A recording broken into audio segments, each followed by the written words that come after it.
Welcome back after the break پر جانے سے پہلے بات ہم آفس روٹین میں کچھ غلطیاں ہو جاتی ہیں اس کی بات کرتے نہیں with respect to your posture. کچھ اور غلطیاں بھی ہم سے ہو جاتی ہیں اس ماحول میں آفس کولیگس کے ساتھ. سم ٹائمز آپ کو نہیں پتہ چلتا کہ آپ نے کس سے کیا بات کرنی ہے.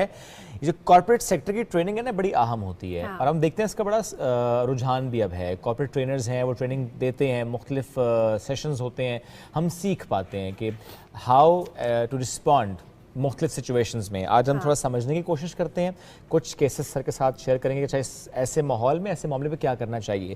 وی have with us corporate trainer and management consultant doctor Ali Raza Nemati صاحب. السلام علیکم جی, کیسے ہیں آپ؟ جی اللہ کا شکر, تھینک یو سو مچ. سر ایک چیز بتائیں کہ سم ٹائمز ہم دیکھتے ہیں کہ آفس کے ماحول میں ایک شخص کو بار بار اپنے آپ کو جسٹیفائی کرنا پڑ رہا ہوتا ہے کہ اچھا نہیں میں نے ایسا نہیں کہا تھا, یا میں نے ایسا نہیں کیا تھا, یا میں نے اس سے یہ نہیں کہا تھا, میں نے اس سے یہ نہیں کہا تھا, اور لوگ اس کے بارے میں کوئی رائے قائم کر چکے ہوتے ہیں, even sometimes your team members as well. حالانکہ ایسا معاملہ ہوا نہیں ہوتا. وہ شخص بار بار جسٹیفائی کر کے تھک جاتا ہے, وہ کہتا ہے میں کتنی بار جسٹیفائی کروں. یہاں پہ کیا غلط ہوتا ہے اور کس طرح سے چیزیں ہونی چاہیے, تھوڑی سی رہنمائی کیجیے. جی thank you so much first of all کہ بڑا امپورٹنٹ ٹاپک ہے, اور اس کے لیے دیکھیں تھوڑی سی بیک گراؤنڈ بلڈ کرنا پڑے گا بات کرنے کے لیے. دیکھیں ہم لوگ جب بات کرتے ہیں نا, مطلب جب بھی کوئی پرسیپشن رکھتے ہیں تو this is because of perceptions, right. اچھا, پرسیپشن کے اندر دو چیزیں امپورٹنٹ ہیں. ایک ہم سوچنے کا طریقہ سب سے زیادہ امپورٹنٹ ہے. اگر آپ انسان کے دماغ کو پڑھنے لگ جائیں تو آپ یقین کریں آپ ساری کتابیں پڑھنا بند کر دیں. تو انسان کے دماغ کو جب پڑھیں گے اٹس سو انٹرسٹنگ کہ آپ کو اندازہ ہوگا کہ ساری ڈیسیجن میکنگ ہوتی کیسے ہے, آپ دوسرے کے بارے میں پرسیپشن کرتے کیسے ہیں, دوسرا ڈیسیجن کرے گا کیا, and if you master it right so you will be successful. اچھا, ہوتا یہ ہے کہ ہم دو طرح سے سوچتے ہیں. ایک ہوتا ہے سسٹم 1 تھنکنگ, ایک ہوتا ہے سسٹم 2 تھنکنگ. اچھا, سسٹم 1 تھنکنگ یہ ہوتا ہے کہ فار ایگزامپل اس میں ہم سوچتے نہیں, دس از مور ریفلیکس, رائٹ. اب جیسے کہ میڈم کے رائٹ سائڈ پہ ایک مگ پڑا ہوا ہے تو ان کو پتا ہے, مطلب سائیکولوجیکلی پتا ہے کہ یہاں پڑا ہوا ہے, میں نے ہاتھ یہاں سے نہیں گزارنا ورنہ گر جائے گا.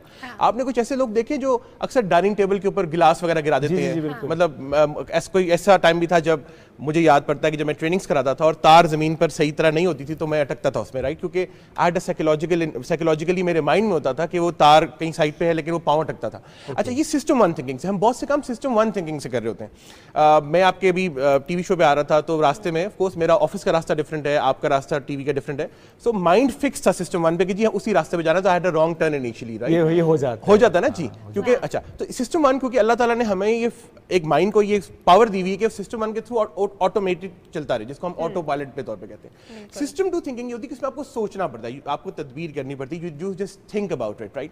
اب ہوتا ہے کہ جب ہم دوسرے کسی کے بارے میں کوئی رائے قائم کر لیتے ہیں نا, تو this is because of system 1 thinking, because of some perception. کسی بھی پرسیپشن کی وجہ سے ہم کسی کے بارے میں ایک رائے کام کر لیتے ہیں. میں ایک چھوٹی سی ایگزامپل لیتا ہوں. آپ کے گھر میں ایک XYZ کاسٹ کا بندہ چوری کر رہا اور وہ پکڑا گیا, اور آپ نے کہا تم کس کاسٹ کے ہو, اور اس نے کہا میں اس کاسٹ کا ہوں. آپ نے ہر کاسٹ کہتے ہیں کہ ہاں, تو آپ کہیں گے یہ والی کاسٹ چور ہوتی ہے. جیسے جنرلی ایک پرسیپشن پائی جاتی ہے نا, اس علاقے کے لوگ بڑے مہمان نواز ہوتے ہیں, اس ریجن کے لوگ اچھے نہیں ہوتے, بڑے غصے والے ہوتے ہیں, جیسے کہ جیلم کے لوگ بڑے اچھے ہوتے ہیں. تو کہتے ہیں پیاز سارے کھاتے ہیں لیکن کہتے ہیں رائی پیاز کھاتے ہیں. تو ایک پرسیپشن کی بات ہے, لائٹر نوٹ پلیز. جی ایسے ہی ہے. اور